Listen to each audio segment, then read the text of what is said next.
શ્રીમદ ભાગવત મહાપુરાણ પ્રથમ સ્કંધ પર આધારિત પરીક્ષિતનો દિવ્ય જન્મ, પાંડવોની વિમુક્તિ યાત્રા અને કલિયુગના પ્રારંભની ભાવનાત્મક છટા માટે વિસ્તૃત કથા.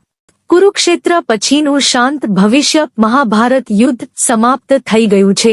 કુરુક્ષેત્રનું મેદાન હવે શાંત છે, પરંતુ હવામાં હજુ પણ ત્યાગ, પીડા અને વિજયની સંમિશ્ર લાગણી છે. પાંડવો રાજ્ય પરત ફર્યા છે, પરંતુ તેમના ચહેરા પર આનંદ કરતાં વધુ વૈરાગ્ય ઝલકે છે. શ્રી કૃષ્ણના ઉપદેશો તેમના હૃદયમાં ઊંડે ઉતર્યા છે. ઉત્તરા અને અજાત શિશુ પર અશ્વત્થામાનો પ્રહાર. અશ્વત્થામા ક્રોધથી ભરાઈને બ્રહ્માસ્ત્ર છોડી દે છે. આ દિવ્ય અસ્ત્ર ઉત્તરાના ગર્ભમાં રહેલા અજાત શિશુને ભસ્મ કરવા દોડી આવે છે.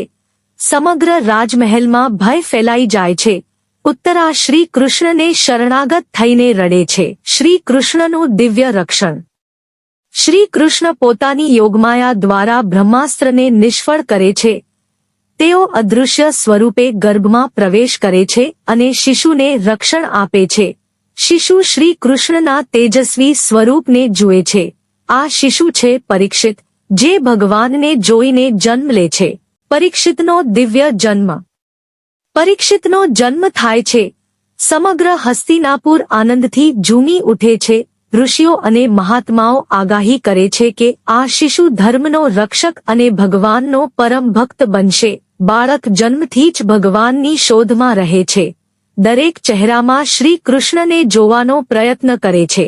પાંડવોનો વૈરાગ્ય અને રાજત્યાગ. સમય પસાર થાય છે. પાંડવોને અનુભૂતિ થાય છે કે તેમનું કાર્ય પૂર્ણ થઈ ગયું છે. તેઓ પરીક્ષિતને રાજસિંહાસન સોંપે છે. યુધિષ્ઠિર રાજત્યાગ કરીને ભગવાનના સ્મરણમાં પ્રવૃત્ત થાય છે. પાંચેય ભાઈઓ અને દ્રૌપદી હિમાલય તરફ અંતિમ યાત્રા શરૂ કરે છે. પાંડવોની મહાપ્રસ્થાન યાત્રા. હિમાલયની બર્ફીલી પાથ પર ચાલતા પાંડવો એકે કરીને પતન પામે છે. દરેક પતન પાછળ માનવીય દુર્બળતાનો સંકેત છે. અંતે માત્ર યુધિષ્ઠિર અને શ્વાન, ધર્મરાજ બાકી રહે છે. સ્વર્ગના દ્વાર ખુલ્લા થાય છે. યુધિષ્ઠિરની ધર્મ પરીક્ષા. ઇન્દ્ર યુધિષ્ઠિરને શ્વાનને છોડવા કહે છે, પરંતુ યુધિષ્ઠિર ધર્મનો ત્યાગ કરતો નથી. શ્વાન ધર્મરાજ તરીકે પ્રગટ થાય છે. યુધિષ્ઠિર પોતાની ધર્મનિષ્ઠાથી સ્વર્ગમાં પ્રવેશ કરે છે. કલિયુગનો પ્રારંભ. શ્રી કૃષ્ણ પૃથ્વી પરથી વિદાય લે છે. તેમની વિદાય સાથે જ કલિયુગ પૃથ્વી પર પગ મૂકે છે. અધર્મ, લોભ અને અહંકાર ધીમે ધીમે વધવા લાગે છે. ધરતી માતા ગાયના સ્વરૂપે દુઃખ વ્યક્ત કરે છે. પરીક્ષિત અને કલીનો સામનો. રાજા પરીક્ષિત કલીને ગાય અને બળદને પીડાવતા જુએ છે. તેઓ તરત જ કલીને દંડ આપે છે અને ધર્મની સ્થાપના કરે છે. કલિયુગને મર્યાદામાં બાંધવામાં આવે છે. વાર્તા દર્શાવે છે કે ભગવાન જાય છે, પરંતુ ભક્તિ અને ધર્મ સદાય રહે છે. પરીક્ષિત જેવા રાજાઓ ધર્મનો દીવો પ્રજ્વલિત રાખે છે. કલિયુગમાં પણ ભગવાનનું નામ જ મુક્તિનો માર્ગ બને છે.